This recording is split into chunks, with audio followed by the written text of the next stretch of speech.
ఈ రోజు నర్సీపట్నం మున్సిపాలిటీలో సాధారణ సమావేశం జరిగింది. మా ప్రభుత్వంలో కొన్ని చాలా పనులు చివరి స్థాయికి వచ్చినాయి, కొన్ని అయిపోయినాయి.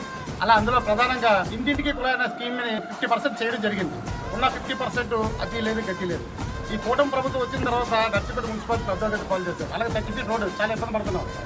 చిన్న వర్షం వస్తే రోడ్డు మీదకి నీరు పారే విధంగా నర్సీపట్నం మున్సిపాలిటీని తయారు చేశారు. అలాగే వర్క్స్ అన్నారు 20 కోట్లు అన్నారు, 30 కోట్లు అన్నారు చేశారు. అన్ని ఉంటుంది నర్సీపట్నం మున్సిపల్ ప్రభుత్వం చెప్పాల్సింది ఏంటంటే ప్రధానంగా ఈ కూటమి ప్రభుత్వం చెప్పినట్టుగా స్పీకర్ గారు 20 కోట్లు తీసుకుంటున్నారు ఓటకు ఆయన అబద్ధాలు. చేతులన్నీ కూడా జనరల్ ఫండ్ ఒక జిఎంఆర్డీ నుంచి 4 కోట్ల రూపాయలు తీసుకుంటారు తప్పించి అది ఎక్కడెక్కడ ఎస్పీఎఫ్ నుంచి ఎక్కడ కూడా నిధులు తీసుకోవాలి. అవి కూడా 27 వార్డులే కాకుండా వాళ్ళు గెలిచిన వాళ్ళు ప్రాతినిధ్యం వహించిన ప్రాతినిధ్యం వహించిన వార్డులకే పెట్టారు. అది మేము బోర్డులో అడిగితే 28 వార్డులకు కూడా మీరు ప్రతినిధులు కానీ కొన్ని వార్డులకే కాదు కదా మేము అడిగితే వాళ్ళని దౌర్జన్యాలు చూస్తున్నారు. ప్రభుత్వం ఎప్పుడు ఒకవైపే ఉండదు. మా ప్రభుత్వం మా గవర్నమెంట్ కూడా వస్తుంది. ఒక్కొక్కరిని తీసుకొచ్చి అడ్డీ సెంటర్ మోకాల మీద కూర్చోబెట్టడం రోజులు కూడా దగ్గరలో ఉన్నాయని చెప్పని ఈ విధంగా కూడా ప్రభుత్వం తెలియజేస్తాం.